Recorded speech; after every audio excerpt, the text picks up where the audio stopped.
سابق وزیر اعظم عمران خان، جنہیں دوسروں کے لیے سکون صرف قبر میں نظر آتا تھا، انہوں نے طاقت کے استعمال میں کوئی ایسی جگہ نہیں چھوڑی جہاں سے وہ فائدہ حاصل نہ کر سکتے تھے۔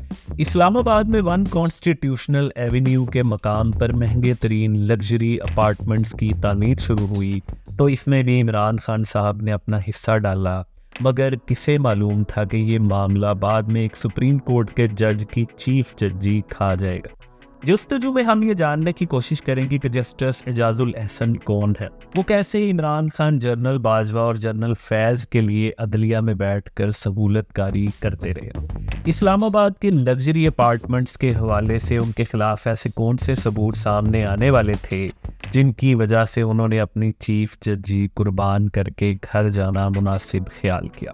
کیا استعفیٰ دینے کے بعد اب ان کی گلو خلاصی ہو چکی ہے اور پینشن، لقب اور دیگر مراعات حاصل کر پائیں گے؟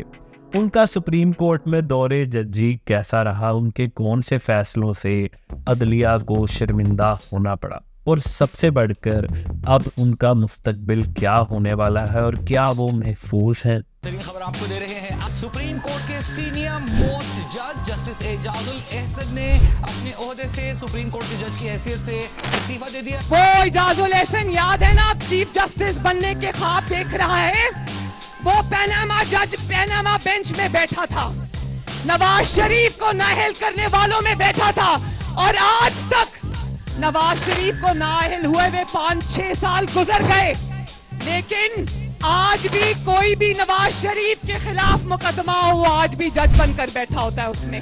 مال ٹاؤن کے لوگوں نے دیکھا کہ یہ وزیر اعلیٰ پنجاب کو باہر نکل کے گالیاں دیا کرتے تھے، گڈیاں لگ گئی ہیں سے، میں گڈی ادھر کی میں کہا اسی کتنے چلے جائیے۔ سپریم کورٹ میں آرٹیکل 63 کی تشریح سے متعلق صدارتی ریفرنس پر سماعت ہوئی ہے۔ جسٹس اعجاز الاحسن نے ریمارکس دیے ہیں کہ آرٹیکل 62(1) ایکٹ کے تحت ہی نااہلی تاحیات ہے۔ جسٹس اعجاز الاحسن نے ریمارکس میں کہا کہ دستاویز پر نوٹری مہر نہیں، جس کا مطلب دستاویزات غلط ہیں، عزیزیہ کے واجبات کسی اور نے ادا کیے۔ اور وہ اتنی نفرت کرتے تھے، میں یہ کر دیں گا، میں وہ کر دیں گا، یہ وہ پنجابی میں مادرزاد گالیاں نکل کے باہر نکالا کرتے تھے جج صاحب جسٹس اعجاز الاحسن۔ اعجاز الاحسن ایک قابل وکیل تھے۔ 2005 میں BNP نامی ایک کنسٹرکشن کمپنی رجسٹرڈ کروائی گئی تو انہیں اس کا وکیل ہائر کیا گیا۔ جب اسلام آباد میں 1 کانسٹیٹیوشنل ایونیو کے مقام پر گرینڈ حیات 5 سٹار ہوٹل کے لیے تقریباً 13.5 ایکڑ زمین 4.88 بلین روپے کی لیز پر حاصل کی گئی، اس کنسٹرکشن کمپنی نے CDA کو رقم کی فراہمی میں بھی تاخیر کی اور صرف 800 ملین روپے کے بدلے اس پلاٹ کا قبضہ لے لیا گیا۔ کاغذات میں بتایا گیا کہ اس پلاٹ پر ایک ہوٹل بنایا جائے گا، مگر پھر نہ جانے کب یہاں پر اسلام آباد کے مہنگے لگژری اپارٹمنٹس کی تعمیر شروع ہو گئی اور اس کے 2 ٹاورز بھی مکمل ہو گئے۔ عمران خان، جنہیں دنیا سے کچھ لینا دینا نہیں، ان کے لیے بھی اس بلڈنگ میں ایک اپارٹمنٹ پیدا ہو گیا اور کئی ججز اور اعلیٰ شخصیات بھی ان کی مستقبل کے ہمسائے بن گئے۔ تو CDA نے لیز کی خلاف ورزی کے الزام میں 2016 میں اس زمین کی لیز منسوخ کر دی۔ کرنا خدا کا یہ ہوا کہ اسی سال اعجاز الاحسن سپریم کورٹ کے جج بن گئے۔ کنسٹرکشن کمپنی نے ریلیف کے لیے اسلام آباد ہائی کورٹ سے رجوع کیا، جہاں سے CDA کے فیصلے کو درست قرار دیا گیا تو ان لگژری اپارٹمنٹس کو سیل کر دیا گیا۔ کنسٹرکشن کمپنی 2018 میں سپریم کورٹ پہنچی تو یہاں پر ان کی سنوائی کے لیے جو سرکس لگی، اس کے سربراہ ثاقب نثار اور بینچ میں اسی کمپنی کے سابقہ وکیل ملازم جسٹس اعجاز الاحسن بھی منصف کی کرسی پر نظر آئے۔ پھر ویسا ہی ایک تماشا دیکھا گیا جو اکثر ثاقب نثار دکھایا کرتے تھے۔ سماعت کے دوران جب CDA کے وکیل پراچا صاحب نے جسٹس اعجاز الاحسن کی بینچ میں موجودگی پر سوال اٹھایا تو ثاقب نثار نے اسے رد کر دیا۔ پھر جنوری 2019 میں لیز کی بحالی کا فیصلہ دیتے ہوئے ثاقب نثار کا فرمانا تھا کہ انہیں رات کو اعصاب میں رقم آئی ہے اور یہ رقم 17.5 ارب روپے ہے، تو BNP کنسٹرکشن کمپنی یہ رقم حکومت کو 8 سالوں میں ادا کرے گی اور اب اس سرکاری زمین پر ہوٹل نہیں بلکہ لگژری اپارٹمنٹس ہی رہیں گے اور انہیں مسمار نہیں کیا جائے گا۔ کیونکہ غریب عوام کا پیسہ اس پروجیکٹ میں پھنس گیا ہے۔ جسٹس اعجاز الحسن کے خلاف جو ریفرنس ہونے جا رہا ہے مبینہ طور پر اس میں یہ کیس بھی شامل ہے۔ جسٹس اعجاز الحسن نے کیوں استعفیٰ دیا اور اب ان کے خلاف کیا ہونے جا رہا ہے، اس کی تفصیلات میں جانے سے پہلے یہ لازم ہے کہ ہم یہ جاننے کی کوشش کریں کہ آخر جسٹس اعجاز الحسن کون ہے۔ اعجاز الحسن 5 اگست 1960 کو مری میں پیدا ہوئے۔ D P S model town Lahore سے میٹرک کیا اور 1975 میں ایف سی کالج سے میرٹ اسکالرشپ پر گریجویشن مکمل کی۔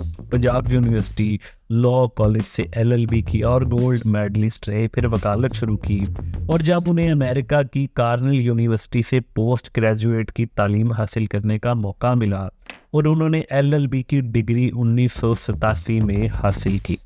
پاکستان واپسی پر کارنیلیس لین اینڈ مفتی جیسی لاء فرمز کے ساتھ کام کرتے رہے اور سول بینکنگ، جائیداد، تجارتی اور آئینی معاملات میں مہارت حاصل کی۔ جنرل مشرف کے دور میں وکلاء تحریک کا سرگرم حصہ رہے اور اس کے بعد 2009 میں لاہور ہائی کورٹ کے جج بنے۔ 2015 میں انہیں لاہور ہائی کورٹ کا چیف جسٹس بننے کا موقع ملا اور 1 سال بعد یعنی 2016 میں وہ سپریم کورٹ کے جج تعینات کر دیے گئے۔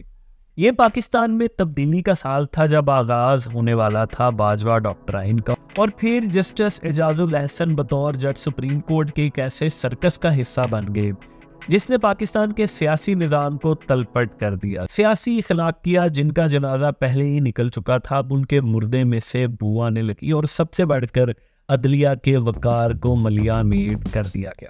باجوہ ڈاکٹرائن کو جمہوری حکومت کو گھر بھیجنے کے لیے عدلیہ کے سہارے کی ضرورت تھی، اور پھر جس جج نے اس حوالے سے سب سے شاندار کارکردگی کا مظاہرہ کیا وہ جسٹس اعجاز الحسن تھے۔ ابھی انہیں سپریم کورٹ کا جج بنے 2 ہی ماہ ہوئے تھے جب اگست 2016 میں عمران خان نے نواز شریف کی نااہلی کی درخواست دائر کر دی اور انور ظہیر جمالی کے بنائے ہوئے 5 رکنی بینچ میں جسٹس اعجاز جونیئر جج ہونے کے باوجود شامل کیے گئے۔ 28 جولائی 2016 کو نواز شریف کو نااہل، فروری 2018 میں انہیں پارٹی سربراہی سے اتارنے اور اپریل 2018 میں تاحیات نااہلی کا حکم جاری کیا گیا، تو یہی اعجاز الحسن بینچ میں نہ صرف شامل تھے بلکہ عدلیہ کے اس سیاہ دور میں بڑے مزے کے جملے بھی بولا کرتے تھے۔ کبھی فرماتے پاناما کیس کا ایسا فیصلہ دیں گے جو صدیوں یاد رکھا جائے گا۔ 20 جولائی 2017 کو سلمان اکرم راجہ سے کہا، قطری شہزادہ آپ کا سٹار وٹنس یا کلیدی گواہ تھا اور اس کو پیش کرنا بھی آپ کی ذمہ داری تھی، کیوں نہ ہم سب مل کر دوحہ چلے جائیں۔ اگر قطری شہزادے حمد بن جاسم پیش ہو جاتے تو ان پر جرح ہوتی تو معاملہ ختم ہو جاتا۔ وہ تو ویڈیو لنک پر بھی بیان دینے سے انکاری ہیں، ایسا لگتا ہے وہ فوٹو جینک نہیں ہے۔ سیاسی جرنیلوں کا راج تھا تو عدلیہ کو مینیج کرنے کا یہ سلسلہ یہیں پر نہیں رکا، بلکہ عمران خان کی حکومت قائم رکھنے، PTI کے رہنماؤں کی حفاظت اور دیگر ججوں کے ساتھ ساتھ جسٹس اعجاز الحسن نے اپنی راتوں کی نیندیں حرام کر لی اور اسے اپنی زندگی کا بنیادی مقصد قرار دے دیا، چاہے اس میں عدلیہ اور بطور جج ان کی کتنی ہی سبکی کیوں نہ ہوئی ہو۔ یہ عدلیہ کا سیاہ ترین دور تھا جب سپریم کورٹ میں بیٹھ کر حکومت چلائی جا رہی تھی، اور سینئر صحافی عمران شفقت تو اعجاز الحسن اور شریف خاندان کی دشمنی کی ایک پرانی کہانی بھی بتاتے ہیں۔ انہوں نے یوٹیوب پر اپنے ایک ولاگ میں دعویٰ کیا کہ جب جسٹس اعجاز الحسن وکالت کرتے تھے تو ان کی رہائش ماڈل ٹاؤن لاہور میں ہوا کرتی تھی، جہاں پر اسی ایچ بلاک میں ان کا گھر تھا جہاں پر نواز شریف رہا کرتے تھے۔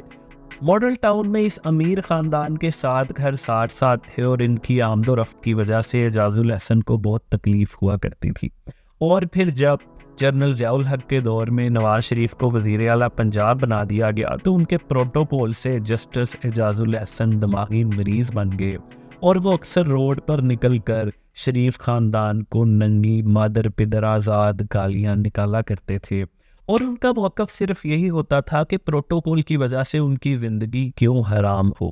اور پھر جب وہ سپریم کورٹ کے جج بنے تو انہوں نے شریف خاندان سے اپنا یہ پرانا بدلہ پوری طرح چکایا۔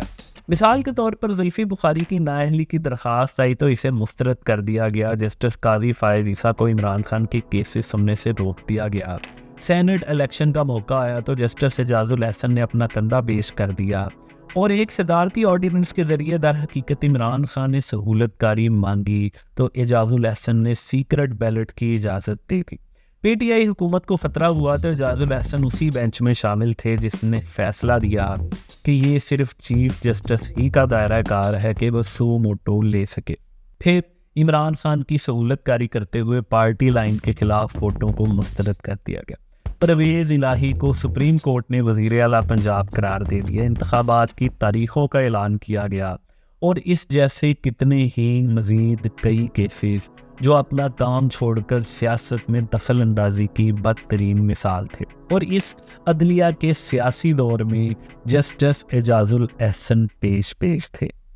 کئی فیصلے تو اس موقع پر ایسے آئے جب جسٹس اعجاز الاحسن کے ساتھی جج بھی بول پڑے کہ یہ تو ایسے ہی ہے جیسے اپنے آئین کو دوبارہ لکھ دیا ہے۔ جسٹس اعجاز الاحسن ان ججوں میں شامل تھے جنہوں نے لاہور کے سابق سی سی پی او غلام محمود ڈوگر کی ٹرانسفر کے کیس میں پنجاب اور صوبہ خیبر پختونخوا میں منتخب حکومتیں ختم ہونے کے بعد مقررہ 90 دن میں انتخابات کروانے کے لیے اس وقت کے چیف جسٹس عمر عطا بدیال کو از خود نوٹس لینے کے لیے خط لکھا۔ وہ ان 5 ججوں میں شامل تھے جنہوں نے فوجی عدالتوں میں عام شہریوں کے مقدمات چلانے کو خلاف آئین قرار دیا۔ ان 5 اقلیتی ججوں میں شامل تھے جنہوں نے پارلیمنٹ سے منظور ہونے والے پریکٹس اینڈ پروسیجر ایکٹ کے خلاف فیصلہ دیا تھا۔ قاضی فائز عیسیٰ چیف جسٹس بنے تو جسٹس اعجاز الاحسن اور دیگر کئی ججوں کے ساتھ ان کی مسلسل نوک جھونک جاری رہی۔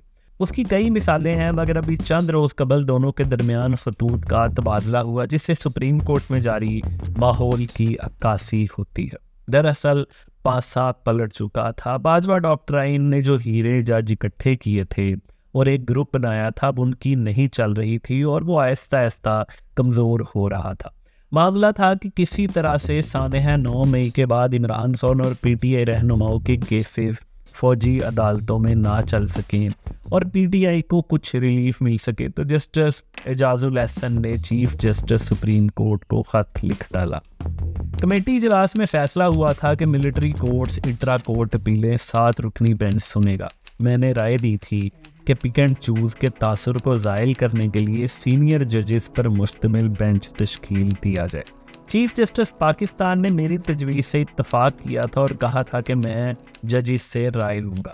اگر کوئی جج نہ بیٹھا تو اس کے بعد دوسرا سینئر جج شامل کریں گے۔ مجھے کمیٹی میٹنگ کے منٹ سے آگاہ نہیں کیا گیا۔ آرٹیکل 184 کی شق 3 کے تحت درخواست پر سماعت کے لیے تشکیل دیا گیا۔ بینچ بھی سینئر ججوں پر مشتمل نہیں ہے۔ کمیٹی اجلاس کے منٹس میری منظوری کے بغیر ویب سائٹ پر اپلوڈ کیے گئے۔ میرا یہ نوٹس بھی ویب سائٹ پر اپلوڈ کیا جائے۔ اس خط کے جواب میں چیف جسٹس قاضی فائز عیسیٰ نے بھی 3 صفحات پر مشتمل خط دے مارا۔ میرے دروازے ہمیشہ سب کے لیے کھلے ہیں۔ وہ اپنے ساتھیوں کے لیے ذاتی طور پر انٹرکام یا سیل فون پر بھی دستیاب ہیں۔ جسٹس اعجاز الاحسن نے اپنے خدشات کا اظہار کرنے کے لیے ان سے کبھی کوئی رابطہ نہیں کیا۔ انہوں نے جسٹس اعجاز الاحسن کا خط موصول ہونے کے بعد رابطہ کرنے کی کوشش کی لیکن جواب نہیں ملا۔ بعد ازاں معلوم ہوا کہ وہ جمعہ کی سپہر کام کے اوقات ختم ہونے سے پہلے ہی لاہور روانہ ہو چکے تھے۔ ہمیں 4.5 دن نہیں بلکہ 6 دن کام کرنے کی تنخواہ ملتی ہے۔ جسٹس اعجاز الاحسن کے چیف جسٹس بننے میں 10 ماہ باقی تھے۔ اطلاعات تھیں کہ ان کے خلاف ریفرنس آنے والے ہیں، لیکن ایسا کیا ہوا کہ انہوں نے مستعفی ہونا بہتر سمجھا؟ وہ بھی جسٹس قاضی فائز عیسیٰ کی طرح ریفرنس کا سامنا کر سکتے تھے۔ اگر آپ کو یاد ہو تو پی ٹی آئی کے دور حکومت میں سارے سرکاری ادارے پی ٹی آئی کے رہنما اور خود سپریم کورٹ کے اعلیٰ جج جسٹس قاضی فائز عیسیٰ کو فکس کرنے کے لیے متحد ہو گئے تھے، مگر انہوں نے فائٹ کی اور اپنی بیگم سمیت اپنی صفائی پیش کی اور سب کو منہ کی کھانی پڑی۔ یہ ساری کہانی میں جستجو پر بتا چکا ہوں جو آپ اس آئی بٹن پر کلک کر کے دیکھ سکتے ہیں۔ جسٹس اعجاز الاحسن بھی فائٹ کر سکتے تھے، اگر وہ سچے تھے تو مقابلہ کرتے اور سرخرو ہوتے، لیکن دراصل 2-3 ایسے کیسز تھے جن میں انہیں یہ معلوم تھا کہ وہ بچ نہیں سکیں گے۔ ایک تو گرینڈ حیات کیس جس کا اس ویڈیو کے آغاز میں تفصیل سے ذکر کر چکا ہوں۔